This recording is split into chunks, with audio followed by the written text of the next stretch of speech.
Bonjour, good morning everyone. Je m'appelle Julius Spivak. My name is Julius Spivak, président par intérim de l'administration de pilotage des Laurentides.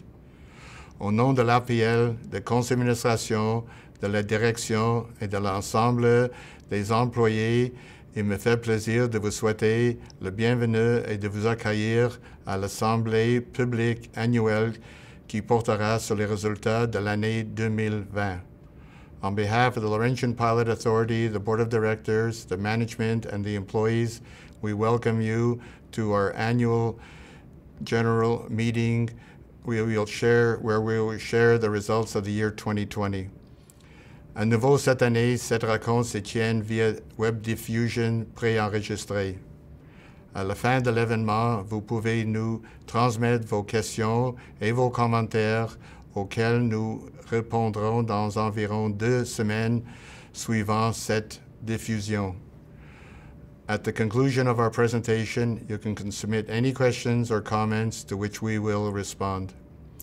Throughout the 2020 year, the LPA worked closely with the various maritime community stakeholders to deal with the challenges caused by the pandemic. Measures were taken to protect the health of our employees, the Saint Laurent pilots, the public, all to ensure the continuity of our operations without compromising the quality of our services and the continued safe and efficient navigation in the Laurentian region.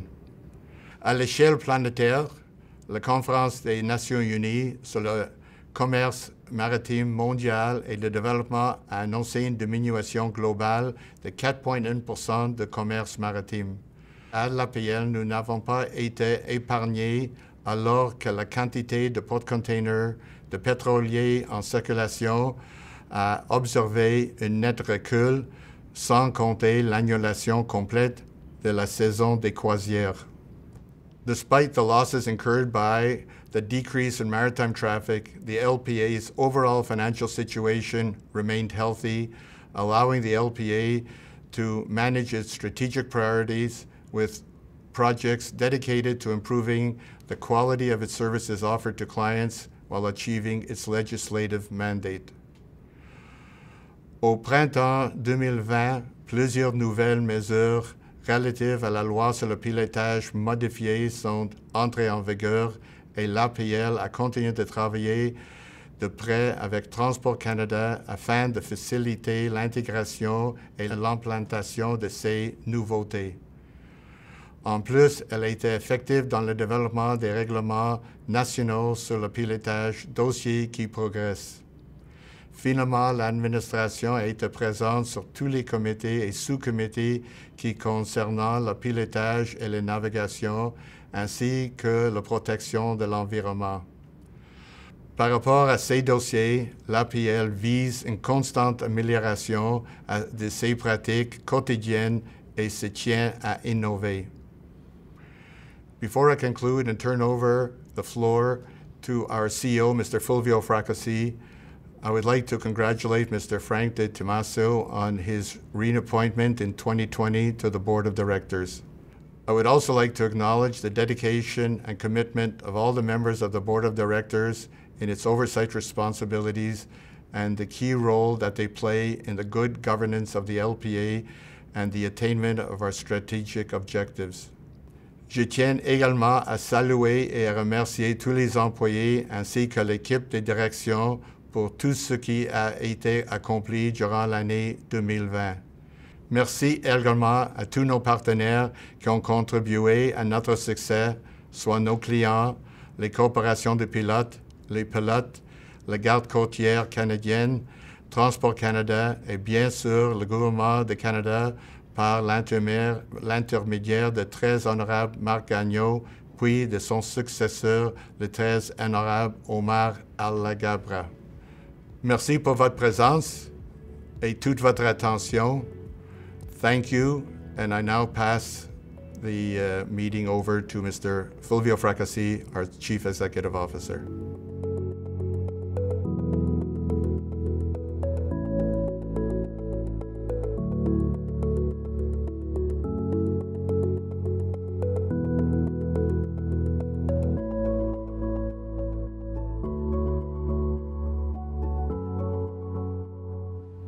Madame, Messieurs, chers collègues, chers partenaires de l'industrie maritime, bonjour. À mon nom personnel et en celui de l'ensemble de l'équipe de l'administration de pilotage de Laurentide, il me fait grand plaisir de vous souhaiter la bienvenue à notre assemblée publique annuelle, lors de laquelle nous vous présenterons les faits saliants ainsi que les activités et projets réalisés par l'ensemble de notre équipe pour l'année 2020. It gives me great pleasure to welcome you to our annual public meeting, during which we will present the highlights of our activities and results for the year 2020. Outre la présentation générale dont je m'apprête à vous parler, les thèmes portant sur la sécurité, l'efficacité maritime, sur les finances, l'administration, puis sur la gouvernance, les lois et règlements seront ensuite traités par les membres de la haute direction. Avant de conclure cet événement, j'aborderai nos prochaines priorités ainsi que nos orientations stratégiques. Following the presentation from the senior management team, I will provide a brief highlight of our key priorities for the current year.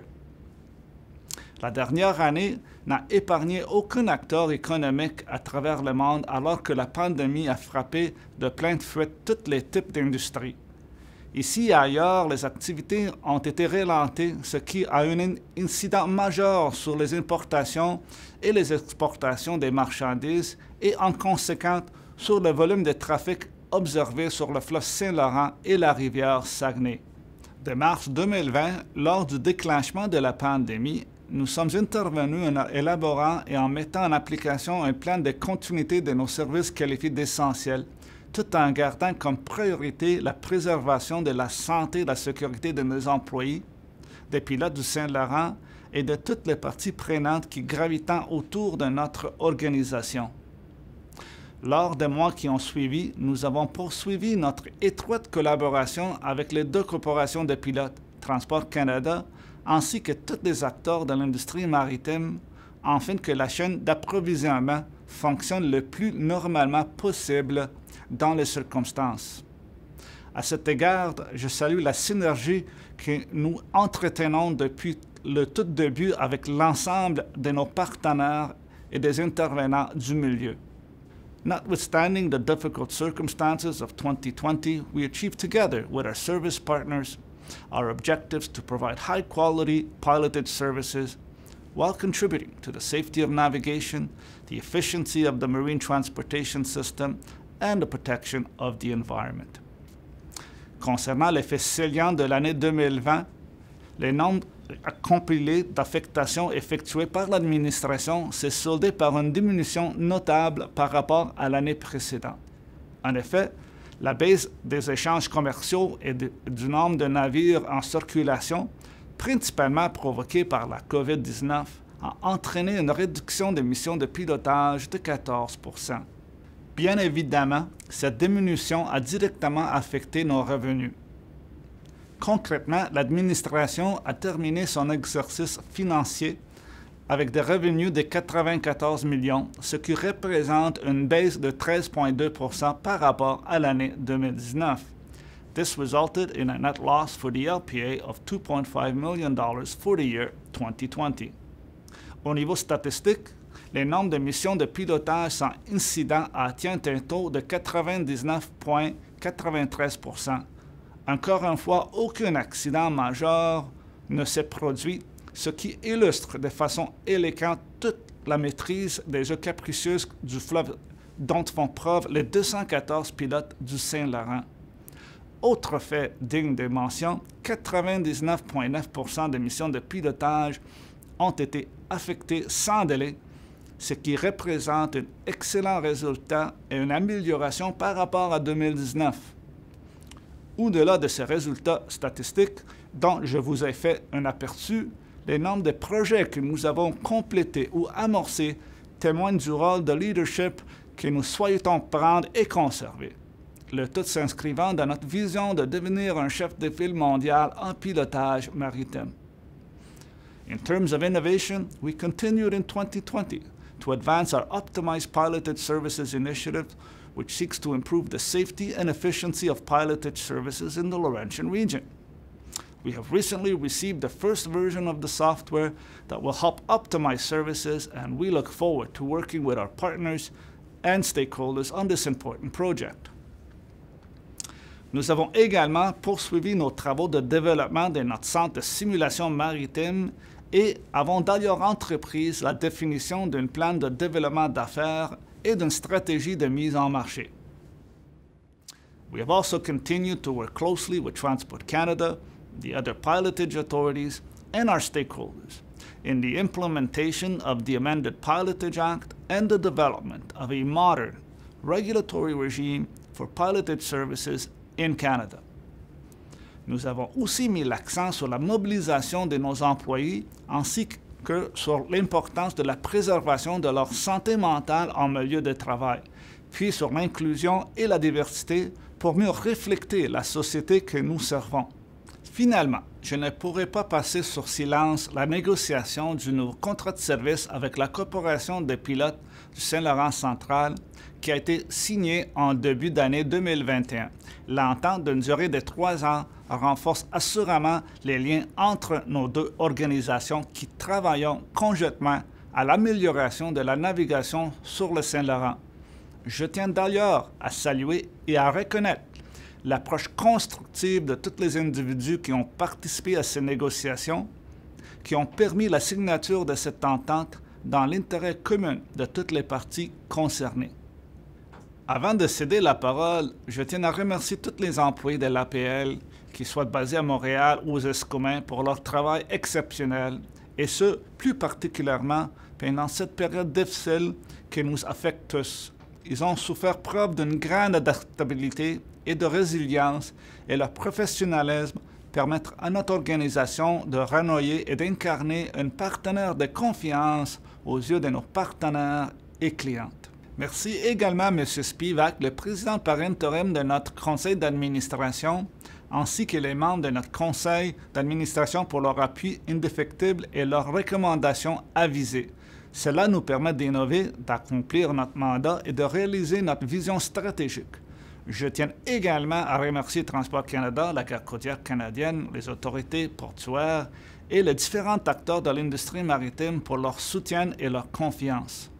Je salue aussi la collaboration exemplaire des deux corporations de pilotes ainsi que leurs présidents respectifs, puis celle de l'ensemble des pilotes du Saint-Laurent qui mènent le navire à bon port, et ce 365 jours par année. Nous sommes tous très fiers de ce que vous avez accompli, particulièrement pendant cette période très difficile. Merci. Je cède maintenant la parole au capitaine Alain Richard, directeur exécutif en sécurité et efficacité maritime à l'APL.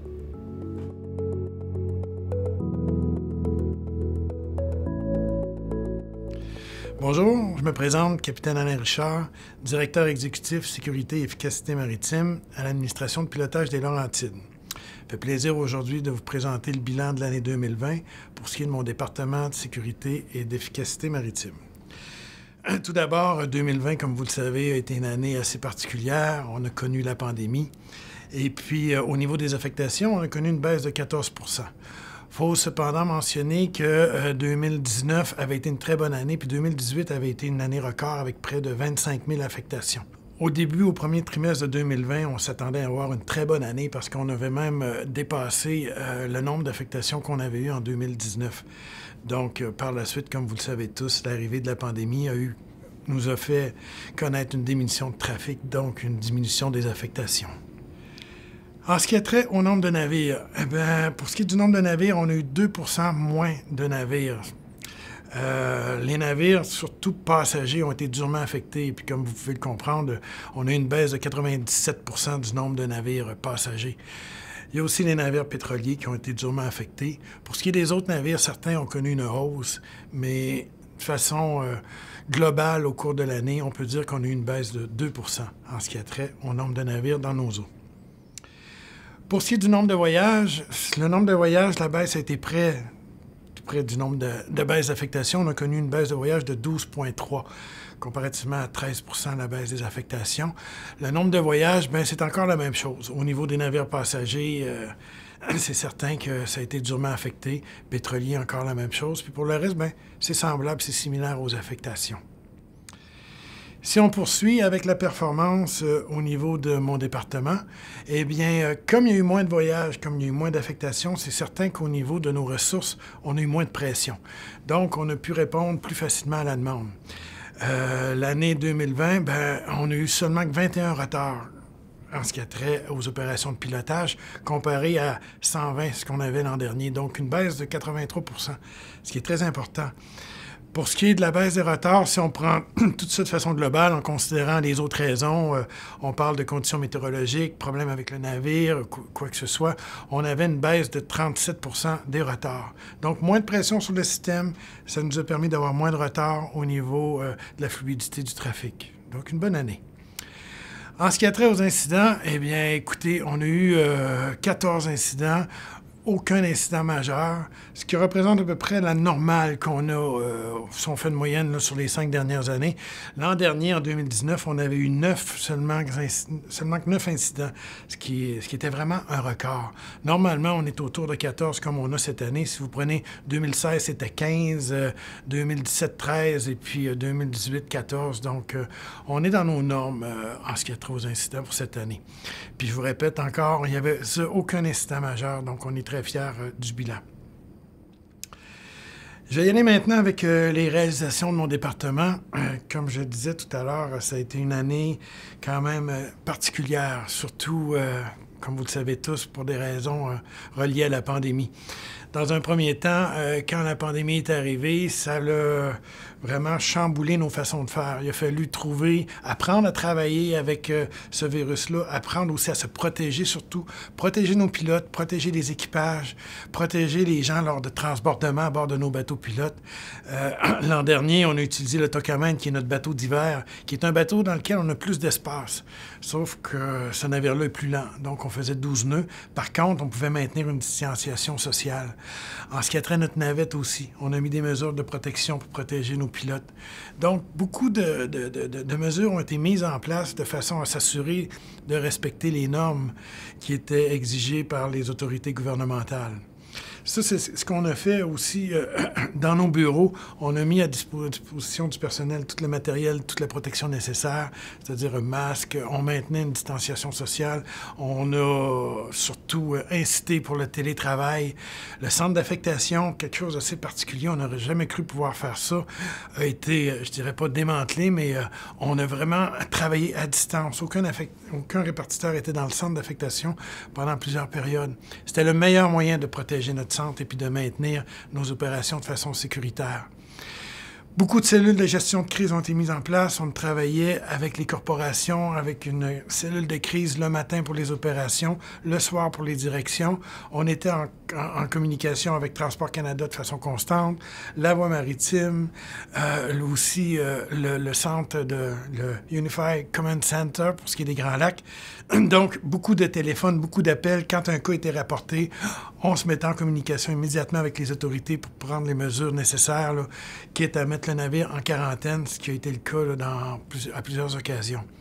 Donc, une grosse année. Ce qui a été intéressant, c'est que l'APL a toujours été un partenaire de confiance pour tous les intervenants tout au long de cette aventure-là. La pandémie, bon, ça a été une grosse année, mais par contre, nos projets ont continué d'avancer. Je suis heureux de vous parler du simulateur de navigation. Comme vous le savez, l'administration de pilotage a fait l'acquisition d'un simulateur de Kongsberg avec la dernière version du logiciel K-Sim, ce qui nous a permis d'avoir un outil qui est très intéressant. Et puis, quand on a eu le simulateur, on s'est mis à travailler dessus pour l'amener à un niveau qu'on appelle Pilot Grade. C'est un niveau qui nous permet de faire des manœuvres de façon très précise et puis qui nous permet d'avoir une réponse du simulateur beaucoup, comment je pourrais dire, beaucoup plus proche de la réalité.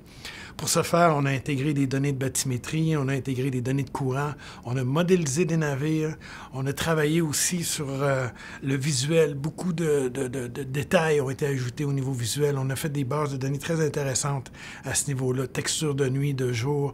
Donc, un gros travail a été fait pour le simulateur. Et puis là, on est en mesure de l'utiliser à un niveau Pilot Grade. On a fait des analyses de risque, on a travaillé aussi sur des effets entre les navires, et puis on a un outil qui est très intéressant pour reprendre des éléments, des événements, puis arriver à mieux comprendre ce qui s'est produit là, lors d'incidents. Donc, on est très fiers de cette réalisation-là. On continue toujours à l'améliorer. Il y a aussi le pilotage optimisé. C'est un projet qu'on a lancé dans le but d'améliorer la fluidité du trafic et puis surtout donner un support aux armateurs ainsi qu'aux capitaines de navires. Cette application-là va permettre ce qu'on utilise comme terme, c'est de timer les navires, ou va permettre aux capitaines d'arriver au bon moment, d'éviter d'interrompre le voyage pour aller à l'ancre pour de multiples raisons, et puis faciliter aussi le passage là, du navire dans nos eaux. On a une première version du logiciel qui va être mise en application pour des tests fin du mois de juin. Donc, on est très heureux de ce projet-là, puis on a bien hâte de vous le présenter. Il y a aussi le MPX. MPX, on parle de communication capitaine-pilote lorsque le pilote embarque à bord du navire. On a mis des procédures MPX sur notre site Internet. Pour ceux qui ne les ont pas encore vues, je vous invite à aller le consulter. C'est très intéressant, surtout pour les capitaines qui arrivent de l'étranger. Ça permet d'avoir une première vue, une première communication, des premières informations sur la façon dont va se dérouler le pilotage sur le Saint-Laurent. Donc, beaucoup d'informations se trouvent sur notre site Internet en ce qui a trait au MPX. On a aussi intégré nos plans de voyage. Plan de voyage, c'était une demande qui nous a été faite par le Bureau de la sécurité des transports. On a développé nos propres plans de voyage. Et puis, il y a une chose qui est importante qu'il faut comprendre, c'est des plans de voyage génériques. Donc, c'est des plans de voyage qui sont généraux pour tout type de navire. Et puis, c'est un outil que les officiers, capitaines de navire, peuvent utiliser pour préparer leur propre plan de voyage. Donc, ce n'est pas un plan de voyage, c'est vraiment générique pour assister les officiers et les capitaines qui vont venir naviguer dans nos eaux. On est très heureux là, de cette réalisation-là aussi. Au niveau des analyses de risque, on est en train de compléter l'analyse de risque sur la fatigue pour les pilotes de la Corporation du Bas-Saint-Laurent. On a bien hâte de voir les résultats. On a d'ailleurs vu le rapport préliminaire et puis on attend avec impatience les recommandations. Cette analyse de risque-là va nous permettre de bien gérer la fatigue chez nos pilotes et puis de s'assurer d'avoir du personnel toujours en forme et puis reposé pour effectuer les missions de pilotage. Parallèlement à cette analyse de risque-là, il y en a une qui se fait actuellement sur la Rive-Sud, tout comme celle qu'on a fait pour la Rive-Nord il y a quelques années. Il y a aussi un rapport sur la sécurité de la navigation qui a été déposé, un rapport qui comprend 36 recommandations. C'est un groupe de travail qui est coprésidé par le capitaine Patricia Hébert, et puis on est très fiers du travail qui a été fait. Ces recommandations-là vont permettre justement de faciliter, d'augmenter un petit peu la fluidité du trafic sur le Saint-Laurent. Somme toute, une grosse année, beaucoup de réalisations de faits sur un fond de pandémie, mais on est bien heureux d'avoir avancé nos dossiers malgré tout. Et puis, merci de nous supporter. Ça fait plaisir.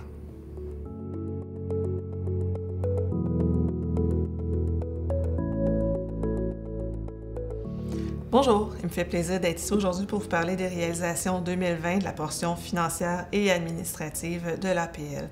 Dans un premier temps, j'aime bien qu'on repasse les paramètres de base qui sous-tendent l'ensemble de nos décisions financières qui sont dictées par la loi, qui sont d'abord de maintenir l'autosuffisance financière de l'administration, d'assurer une offre de service à un coût raisonnable et d'établir des redevances équitables, tout en maintenant un fonds de roulement suffisant et raisonnable. Donc, avant d'aller plus loin au niveau des finances, je vais d'abord vous entretenir du volet administratif. Qui dit administratif, évidemment, on va parler de la pandémie, de la gestion de la pandémie de 2020. D'abord, on a dû mettre en place rapidement un plan d'action pour assurer la continuité des affaires, étant un service essentiel. On a aussi dû offrir un soutien technologique dans les plus brefs délais pour assurer la faisabilité du télétravail. Un gros défi de pouvoir offrir ceci en conformité avec les directives gouvernementales et de la santé publique, tenant compte de la particularité de nos opérations. La communication soutenue et régulière aux employés, dans un premier temps pour les rassurer, mais aussi pour les informer et surtout pour maintenir un lien. Et enfin, le soutien psychologique qu'on offre à nos employés, des rappels de programmes d'aide, des communications accrues et des sondages en continu pour s'informer de leur état de santé. Changement organisationnel.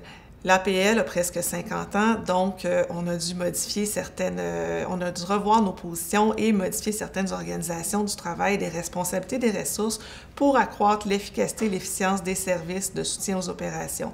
On a revu nos organigrammes, les rôles et responsabilités des gens, l'optimisation de certaines fonctions, évidemment pour tenir compte des besoins qui ont évolué.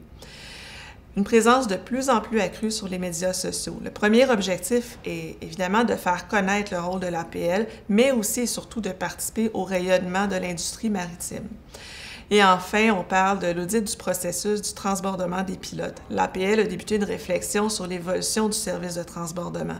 L'audit a amené des points additionnels à prendre en considération qui font l'objet d'un plan d'action. Maintenant, si on regarde le secteur des technologies de l'information, j'ai déjà mentionné antérieurement dans d'autres assemblées publiques annuelles que l'on avait des systèmes et des équipements vieillissants. Donc, on a mis en place un plan directeur pour gérer les changements et l'évolution. Dans un premier temps, la grande réalisation de 2020 est la fin du développement de notre logiciel de répartition et facturation Pilot Control. Pilot Control est le cœur de nos opérations. Donc, le développement a été terminé en 2020, mais la mise en service qu'en début 2021. C'est un beau travail d'équipe qui a duré plus de 2 ans, avec des impacts majeurs sur nos opérations, mais aussi qui va nous permettre de continuer d'évoluer avec nos partenaires d'affaires afin d'optimiser les différents processus et informations gérés par Pilot Control. On a également, j'en ai parlé un peu plus tôt, fait un support à la gestion de la pandémie. Donc, c'est sûrement un tour de force pour toutes les équipes TI du monde. On doit équiper de portables et périphériques l'ensemble de nos gens, mais aussi s'assurer que tous les systèmes fonctionnent à distance, alors qu'ils ne sont pas du tout conçus pour cette fin. On a connu des points positifs, des points négatifs, mais somme toute, on est fiers de ce qui a été réalisé et du support qu'on a pu apporter à nos employés à cet effet. Et enfin, notons l'implication des TI dans tous les projets corporatifs comme celui du pilotage optimisé, tout en maintenant et en entretenant la mise à niveau des équipements, serveurs et autres outils technologiques. Maintenant, au niveau du secteur RH. En 2018, on a fait un premier grand sondage sur la mobilisation des employés.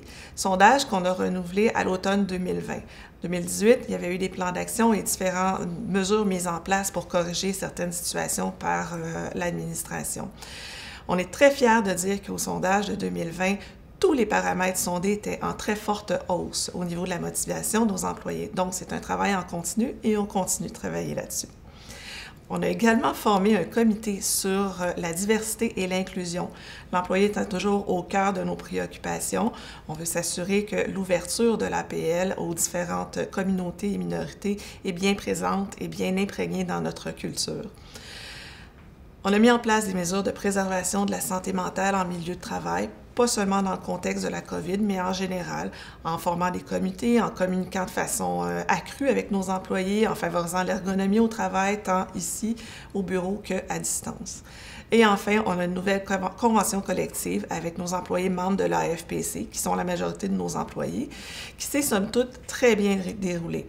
On a pu régler certains problèmes importants et on est très fiers de dire que c'est une convention qui est gagnant-gagnant. Le dernier secteur, et non le moindre, le secteur des finances, a dû déployer des efforts soutenus de l'ensemble de toute l'équipe pour supporter le travail à distance. On a dû modifier de façon importante des processus de travail, comme notamment l'émission des chèques, qui a fait en sorte que maintenant, on est presque l'ensemble de tous nos paiements sont faits par transfert électronique et presque plus de chèques papier. Le point important au niveau des finances des changements est la mise en place d'une nouvelle méthodologie d'établissement des redevances de pilotage. C'est un changement majeur qui vient de la modification de la loi sur le pilotage. Ce qu'on parlait avant, on parlait de tarifs de pilotage. Maintenant, on va parler de redevances de pilotage. Donc, les tarifs ont été convertis en redevances pour l'APL, du moins depuis l'automne 2020. C'est un travail qui s'est fait en collaboration avec les autres administrations du Canada dans le but d'uniformiser la base de cette méthodologie-là pour faciliter la compréhension de nos clients de tous ces principes-là. L'objectif de ça était d'assurer une transparence accrue de l'information qui soutient l'établissement des redevances. Pour l'APL, les nouveaux taux, la nouvelle utilisation de cette méthodologie-là a été faite pour la première fois en 2021 pour l'établissement des nouveaux taux de redevance de 2021. Enfin, l'audit du Bureau du vérificateur général du Canada, on est très fiers de dire que pour 2020, on a eu une note parfaite, donc le vérificateur n'a pas eu aucune recommandation à faire sur nos pratiques et nos mesures financières. Donc maintenant, si on procède au niveau des chiffres, les affectations ont diminué, on l'a vu, elles ont diminué d'environ 14 %. Toutes choses étant égales, nos revenus ont également diminué d'environ 13 %. La corrélation, elle n'est pas parfaite. C'est dû au fait qu'il y a différents types de navires qui génèrent ces revenus-là et qui ne génèrent pas nécessairement le même type de marge bénéficiaire. En fait, la baisse la plus importante est au niveau des vraquiers. On a constaté une baisse de presque 8 % et cargaison générale et croisière, une baisse d'un peu plus de 3 % respectivement. Si on va maintenant au niveau de nos coûts, ce qui est particulier pour l'APL, c'est sa structure de coûts. On peut voir que 90 % des coûts sont des coûts directement liés aux revenus. Ça veut dire que si les revenus baissent, ces coûts-là baissent de façon automatique. Donc, ça diminue l'impact sur la possibilité de faire une perte. Les coûts indirects sont relativement stables car ils sont majoritairement fixes. La principale hausse qu'on peut voir, c'est les hausses des salaires qui sont dues aux hausses statutaires. Évidemment, on parle de hausse de loyer et coût de la vie. Donc, en général, on a une baisse des coûts d'environ 10 %. Ce qui nous amène à un résultat global d'environ une perte pour 2020 une perte de 2,5 millions de dollars. C'est une perte qui est limitée quand même compte tenu du contexte de pandémie de 2020. Donc, la perte a pu être limitée à 2,5 millions. Ça a affecté notre trésorerie. Oui, notre trésorerie est en baisse, mais elle est quand même très confortable pour pouvoir réaliser nos différents projets d'investissement. Les investissements, d'ailleurs, pour l'année 2020, on parle de réparation des quais. On parle depuis plusieurs années de réparation des quais. Effectivement, c'est notre principal actif. Il faut s'assurer de leur bonne mise en état. Également, on a participé à l'acquisition des unités portables des pilotes de la Corporation du Bas-Saint-Laurent. Et enfin, on en a parlé plus tôt, des investissements quand même importants au niveau des équipements informatiques, ne serait-ce que dans la finalisation du développement de Pilot Control, comme dans le renouvellement des équipements et l'acquisition de nouveaux équipements pour soutenir le télétravail. Dans ce qui s'en vient au niveau des investissements, tantôt j'ai parlé qu'on avait une trésorerie qui demeurait quand même confortable pour pouvoir procéder aux investissements qui sont essentiels. On a la réfection du quai de bois à Les Escoumins. Ça fait déjà un bon moment qu'on en parle. Maintenant, le contrat est signé et la réfection va être faite. Il y a l'optimisation du service des bateaux pilotes dont j'ai discuté préalablement et également le changement des unités portables des pilotes de la Corporation du Saint-Laurent central. Donc voilà, je laisse maintenant la place à ma collègue Anaïs Delaunay. Merci.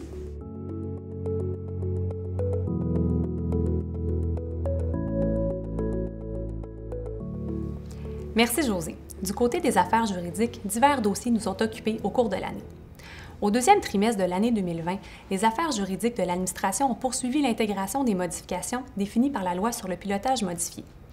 Ces modifications, dont les premières sections sont entrées en vigueur à l'été 2019, sont venues réaffirmer l'importance de la sécurité de la navigation, de la protection de la santé humaine, des biens et de l'environnement, de la prestation de services de pilotage efficaces et efficients, de l'évolution des technologies, ainsi que du maintien de l'autonomie financière des administrations de pilotage. En avril 2020, les principales modifications qui ont été adoptées concernaient les pénalités administratives à acquitter en cas de non-respect de la loi, le rapport des incidents maritimes à Transport Canada, ainsi que son pouvoir d'inspection et d'enquête, puis son droit à émettre des arrêtés d'exemption et des directives aux pilotes de navires. En juin, le troisième décret introduisait les modifications en lien avec le principe des redevances et le paiement aux ministres sont entrées en vigueur. C'est ainsi qu'à l'automne, l'APL a effectué la conversion de ses tarifs de pilotage en redevances de pilotage qui sont dorénavant approuvées par le conseil d'administration au lieu du gouverneur général en conseil. Cette modification majeure accorde à l'administration davantage d'agilité et de flexibilité puisqu'un futur ajustement des redevances pourra être effectif au bout d'une période de 90 jours comparativement à un plus long délai sous le processus législatif antérieur. Ainsi, en vertu de la loi sur le pilotage modifié, l'APL a publié une nouvelle méthodologie des redevances de pilotage.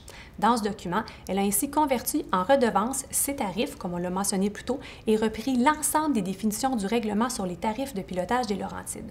Ce changement approuvé en septembre par le conseil d'administration n'a eu aucun impact monétaire supplémentaire pour les acteurs de l'industrie maritime. D'ailleurs, ceux-ci n'ont fait part d'aucune opposition puisqu'il s'agit d'un transfert complet des tarifs précédemment modifiés en avril 2020. Les affaires juridiques ont aussi participé à l'élaboration d'un projet de règlement national par Transport Canada. À la demande de Transport Canada, les administrations canadiennes de pilotage ainsi que d'autres intervenants de l'industrie maritime au pays ont contribué à l'élaboration d'un projet de règlement national de pilotage. Après une séance de consultation et de mobilisation menée auprès de l'industrie par Transport Canada, l'administration a transmis ses recommandations au sujet d'enjeux clés avec le soutien de certains acteurs du milieu. Aussi, en 2020, l'APL et la CPSLC, la Corporation des pilotes du Saint-Laurent central, ont travaillé étroitement ensemble dans le cadre des négociations menant à un renouvellement du contrat de service de pilotage échu le 30 juin 2020. Les nouveaux principes et les exigences de la loi sur le pilotage entrés en vigueur l'an dernier ont dû être finement analysés lors de la préparation des offres faites par l'administration afin d'assurer la conformité avec celle-ci. Les négociations se sont poursuivies durant la majeure partie de l'année 2020. Enfin, au printemps 2020, tel que mentionné précédemment par José, l'APL a conclu avec l'Alliance de la fonction publique du Canada une nouvelle convention collective avec ses représentants. Les deux parties sont très contentes de l'issue des négociations, particulièrement au niveau de la durée de celle-ci. Débutée en 2019, il n'aura fallu que 7 rencontres au total pour en arriver avec une entente négociée et à la satisfaction de tous. Je vous remercie et recède la parole à Fulvio. Bonne journée.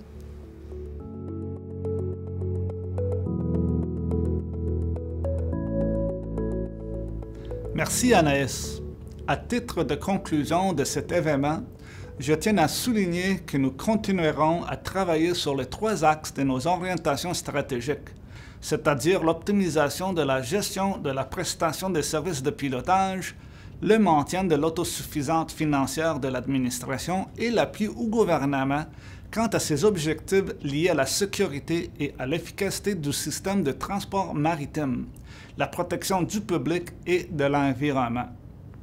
To achieve this, we will focus, amongst other things, on continuing to effectively manage the current COVID-19 situation, provide high-quality services, and advance our innovation projects. À cet égard, nous mettrons l'accent sur le développement et la mise en place de la phase 1 des services de pilotage optimisés, l'élaboration du plan de développement d'affaires du centre de simulation et la mise en place du système de gestion de pilotage reflétant les pratiques exemplaires en sécurité, efficacité et efficience. We will also continue to work closely with Transport Canada and other partners to successfully implement the amended Pilotage Act and develop a modern regulatory regime to better meet the needs of the marine transportation system and the public interest. La promotion de la santé mentale, de la sécurité physique en milieu de travail, de la diversité et l'équité salariale en appui aux objectifs et aux initiatives du gouvernement canadien est aussi une priorité clé de notre organisation. J'espère que vous avez apprécié cette assemblée publique annuelle qui faisait état de nos résultats et de nos réalisations de l'année 2020, en plus de vous donner un aperçu de nos orientations stratégiques pour l'année en cours. Si vous avez des questions, n'hésitez pas à nous les transmettre à l'adresse courriel apparaissante à l'écran. Nous répondrons aux questions posées dans des délais d'environ 2 semaines. Merci d'avoir été présente avec nous. Bonne journée et à la prochaine.